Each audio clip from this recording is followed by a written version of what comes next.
అలా చెప్పండి, ఒక రైతుగా ఇప్పుడు జరుగుతున్నటువంటి ఎంపీ ఎన్నికలకు సంబంధించి మీ చెవెళ్ళ పార్లమెంట్ లో ఎంపీగా ఎవరు గెలిచే అవకాశం? రంజిత్ రెడ్డి గెలుస్తారు సార్, ఖచ్చితంగా గెలుస్తారు. ఎందుకని ఖచ్చితంగా చెప్తున్నారు? ఖచ్చితంగా మాకు తెలుసు కదా సార్, ఆ, ఖచ్చితంగా వస్తారు, గెలుస్తాడు. ఓకే. ఓకే. నమ్మకం ఉందా పని చేస్తాడని ఆయన? చేస్తాడు సార్, చేస్తారా? చేస్తాడు. ఆ. ఇప్పుడు ఏమన్నా ఇప్పుడు బీజేపీ ఉంది, బీఆర్ఎస్ ఉంది, ఆ పార్టీలో ఏముండదు ఇక్కడ? ఏం లేదు, ఏం లేదు, మొత్తం రంజిత్ రెడ్డి దాంట్లో. రంజిత్ రెడ్డి ఖచ్చితంగా గెలుస్తాడు సార్. ఓకే. ఇప్పుడు ఎట్లా ఉంది ఇప్పుడు? మొన్న మార్పు రావాలనుకున్నారు, కాంగ్రెస్ పార్టీ గెలిచింది, మళ్ళీ ఇప్పుడు ఎంపీ ఎలక్షన్స్ వస్తున్నాయి. అవును, మరి ఇప్పుడు ఎవరు గెలిచే అవకాశం ఉంది మళ్ళీ? రంజిత్ రెడ్డి గెలుస్తాం. కాంగ్రెస్ పార్టీ అని. ఏమన్నా అందుతున్నాయి మీకు? పథకాలు ఏమైనా వచ్చినాయా? మాకు ఇప్పుడు ఇంకా రైతు బంధు పడ్డాయి, ఆ. ఇంకా వచ్చేటివి ఉన్నాయి. ఇంకా మరి రాలేదు. మిగతా వస్తాయని నమ్మకం ఉందా? ఉంది, చేస్తారని నమ్ముతున్నారా? అవుతాం. ఇట్లా మీరు చెప్పండి అన్న, ఇప్పుడు జరుగుతున్నటువంటి ఎన్నికల్లో బీజేపీ, బీఆర్ఎస్, కాంగ్రెస్ పార్టీ 3 ప్రధాన పార్టీలు పోటీ చేస్తున్నాయి. ఇందులో ఏ పార్టీ అభ్యర్థి గెలిచే అవకాశం ఉంది ఎంపీగా? రంజిత్ రెడ్డి ఖచ్చితంగా గెలుస్తాడు. ఎందుకని రంజిత్ రెడ్డి అని? ముందుగాల ఒకసారి గెలిచిండు, కొన్ని పనులు చేసిండు గిటంగా, ఆయనకు అనుభవం ఉంది. ఈసారి గెలుస్తాడని, ఈ కాంగ్రెస్ పార్టీలోకి వచ్చింది కాబట్టి ఖచ్చితంగా గెలుస్తాడని మేము గిటంగా కోరుకుంటున్నాం. ఖచ్చితంగా గెలిపిస్తాం గిటంగా. పని చేస్తారని నమ్మకం పని చేస్తాడని ఖచ్చితంగా నమ్మకం ఉన్నది మాకు. ఓకే. ఇప్పుడు బీజేపీ నుంచి కొండా విశ్వేశ్వరరెడ్డి పోటీ చేయబోతున్నారు కదా, ఆయన ఎప్పుడైనా పబ్లిక్ లో తిరగడం కానీ ప్రజా సమస్యల మీద ఫైట్ చేయడం? మా కాళ్ళతో ఎవరితో మాకు సంబంధం లేదు. ఓకే. మా తానికి వచ్చి చూసిపోయింది కానీ ఏం పని చేయలేడు. ఓకే. ఏం పని చేయలేడు అప్పుడు. ఓకే. ఈయన పని చేసినా రంజిత్ రెడ్డి ఎంపీగా చేసిండు. ఇప్పుడు కాంగ్రెస్ ప్రభుత్వం వచ్చినాక గిటంగా గ్యాస్ 500 గ్యాస్ వస్తుంది, 500 అకౌంట్ లో పడుతున్నాయి. 500 పడుతున్నాయి. ఓకే. ఇక ఉచిత కరెంటు గిటంగా 0 బిల్లు ఇస్తున్నారు. ఓకే. ఏం పేరు? వెంటయ్య. ఇప్పుడు ఎట్లా ఎలక్షన్స్ వస్తున్నాయి కదా, ఎంపీ ఎలక్షన్లు మళ్ళీ, మరి ఎంపీగా ఎవరు గెలుస్తారు? ఏ పార్టీ వాళ్ళు గెలుస్తారంట? రంజిత్ రెడ్డి గెలుస్తాడు. రంజిత్ రెడ్డి. ఎందుకట్లా రంజిత్ రెడ్డి? ఎందుకంటే కాంగ్రెస్ ప్రభుత్వం ఆడ తంటాలు ఉన్నందుకు, ఆడ ఉన్నందుకు ఇక్కడ గెలుస్తారు. ఇక్కడ రాష్ట్రంలో ఉన్నందుక.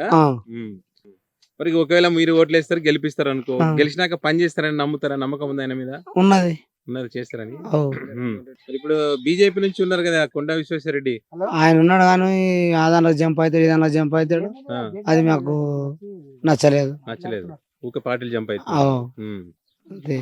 ఎప్పుడైనా మీ దగ్గరికి వచ్చినాడు ఈ ప్రాంతానికి సమస్య? వచ్చిండు, వచ్చి కాంగ్రెస్ లకు మళ్ళీ జంప్ అయ్యిండు, కాంగ్రెస్ నుంచి మళ్ళీ బీజేపీలోకి పోయిండు. ఓకే. ఇప్పుడైతే కాంగ్రెస్ కి గెలుస్తుంది అంటారు? గెలుస్తుంది. మీరు చెప్పండి మళ్ళీ, ఇప్పుడు కాంగ్రెస్ పార్టీ, బీజేపీ, బీఆర్ఎస్, ఏ పార్టీ గెలుస్తుంది? కాంగ్రెస్. ఎందుకని కాంగ్రెస్? చేసినందుకు. పనులు చేసింది ఏమన్నా? చేసింది. ఏం చేసింది? మొన్న రోడ్ వచ్చింది, చేసినారు. ఓకే.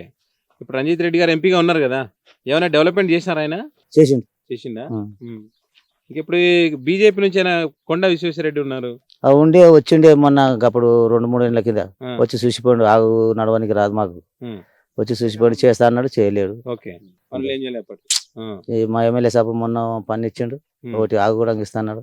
ఇది అయిపోయినాక, ఎంపీ అయిపోయినాక చేస్తామన్నాం. ఓకే. కాంగ్రెస్ గెలుస్తుంది అంటారు? దానికే చేస్తాం మేము. ఓకే. ఎక్కువ ఏది ఉన్నది? కాంగ్రెస్ ఉన్నది. కాంగ్రెస్ ఉన్నది. ఓకే. చెప్పండి, ఇప్పుడు చేవెళ్ళ పార్లమెంట్ ఎంపీకి సంబంధించి కాంగ్రెస్, బీజేపీ, బీఆర్ఎస్ 3 ప్రధాన పార్టీలు పోటీ పడతా ఉన్నాయి కదా, ఇందులో ఏ పార్టీ గెలిచే అవకాశం? ప్రధానంగా అయితే ఇప్పుడైతే కాంగ్రెస్ పార్టీ లీడ్ లో ఉంది. ఎందుకంటే రాష్ట్రంలో కాంగ్రెస్ పార్టీ అధికారంలో ఉంది. కొంతవరకు విశ్వేశ్వరరెడ్డి పార్టీ మారినందువల్ల ఆయన మీద పూర్తి వ్యతిరేకత వచ్చింది. ఎందుకంటే గతంలో ఆయన టీఆర్ఎస్ నుంచి బీజేపీ నుంచి కాంగ్రెస్ ఎక్కడ నిలకడగా ఉన్న నాయకుడిగా లేకుండా పార్టీలో ఆయన వ్యక్తిగత అవసరాల కోసం పార్టీ మార్పులు జరుగుతున్నాయి.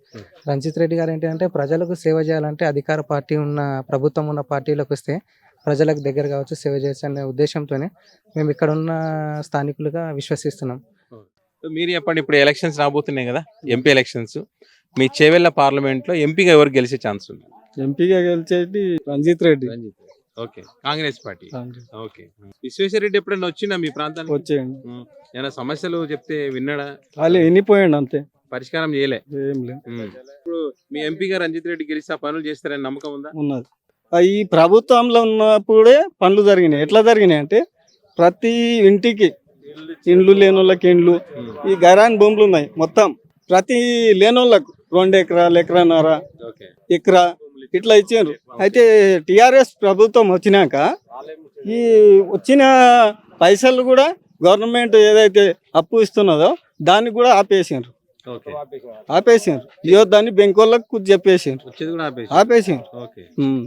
ఈ సన్నకారు రైతుల ఎడ్లు, బండ్లు, ఇటువంటి రైతులకు మాకు సప్లై చేసిండ్రు, మేము తీసుకున్నాం కాబట్టి. ఆ, అసలు మొత్తం స్కీమ్లు మొత్తం బంద్ చేసిండ్రు. ఓకే.